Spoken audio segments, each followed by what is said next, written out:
అనగనగా ఒక దట్టమైన అడవి ఉంది. ఆ అడవికి రాజుగా ఒక గంభీరమైన ఎంతో తెలివిగల సింహం ఉండేది. ఆ సింహం చాలా మంచిది. ఆ సింహంకి తోడుగా బలమైన పులి కూడా ఉండేది. సింహం మరియు పులి రెండు కలిసి అడవిలోని జంతువులకి ఎలాంటి ప్రమాదం రాకుండా చూసుకునేవి. అడవిలో క్రూరమృగాలు కేవలం పగలు మాత్రమే ఇతర జంతువులను వేటాడి తినవచ్చు అని రూల్ ఉండేది. కాని ఆ అడవిలో ఒక దుష్ట తోడేలు ఉండేది. ఆ తోడేలు సింహం మాటలు లెక్క చేయకుండా ఎప్పుడు పడితే అప్పుడు జంతువులను వేటాడి చంపి తినేసేది. దీనితో పులికి కోపం వచ్చి ఆ తోడేలుని కొట్టి అడవిలో నుండి తరిమేశారు. తనని అడవి నుండి తరిమేశారు అనే కోపంతో తోడేలు సరైన సమయం కోసం వేచి చూడసాగింది. ఆ దట్టమైన అడవికి కొంచెం దూరంలో కృష్ణాపురం అనే చిన్న పల్లెటూరు ఉంది. ఆ ఊరిలో పురుషోత్తం అనే రైతు దగ్గర కొన్ని పాడి ఆవులు ఉన్నాయి. ప్రతిరోజూ ఉదయం ఆవులు అన్నీ కలిసి కొండకి వెళ్లి గడ్డి తినేసి సాయంత్రం కల్లా తిరిగి ఇంటికి వచ్చేసేవి.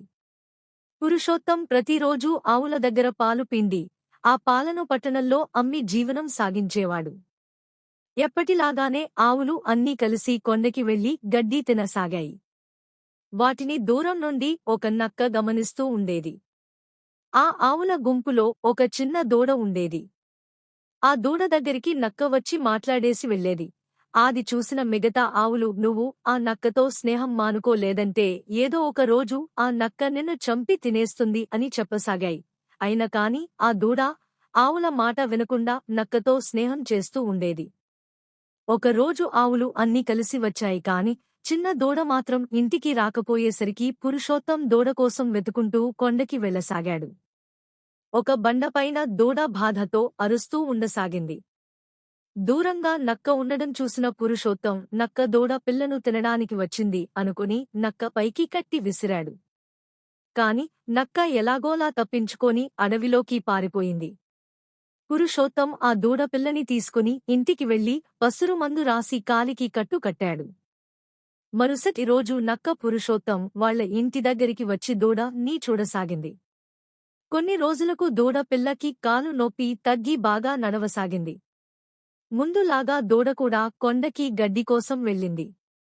ఎప్పటినుంచో ఆ దూడ నీ తినాలని చూస్తున్న తోడేలు మనసులో ఇలా అనుకుంది. ఈరోజు నేను ఆ దూడ పిల్లని సింహం వేటాడే విధంగా వేటాడి చంపి తినేస్తే అప్పుడు ఊరి ప్రజలు, సింహం మరియు ఆ పులి నీ ఈ అడవి నుండి తరిమేస్తారు. ఆ తరువాత ఈ అడవికి రాజుని నేనే అని ఆలోచిస్తూ నవ్వసాగింది. దూరం నుండి తోడేలు పన్నాగాన్ని కనిపెట్టిన నక్క వెళ్లి సింహం మరియు పులికి తోడేలు పన్నాగం మొత్తం చెప్పింది. దానితో ఎలాగైనా ఆ తోడేలు బారి నుండి దూడ నీ రక్షించాలి అని సింహం మరియు పులి కలిసి తోడేలు ఉన్న చోటికి వెళ్లి ఆ తోడేలుని చంపేశాయి. ఇదంతా గమనించిన మిగతా ఆవులు మనం నక్క గురించి తప్పుగా ఆలోచించాము. ఈరోజు నక్క లేకుండా ఉంటే మన ప్రాణాలతో పాటు దూడ ప్రాణాలు కూడా ప్రమాదంలో పడేవి అని అనుకుని నక్క దగ్గరికి వెళ్లి అన్ని ఆవులు కలిసి క్షమించమని కోరాయి. మరుసటి రోజు నుండి దూడతో పాటు నక్క కూడా ఆవులతో కలిసి కొండపైన అడుకోసాగాయి.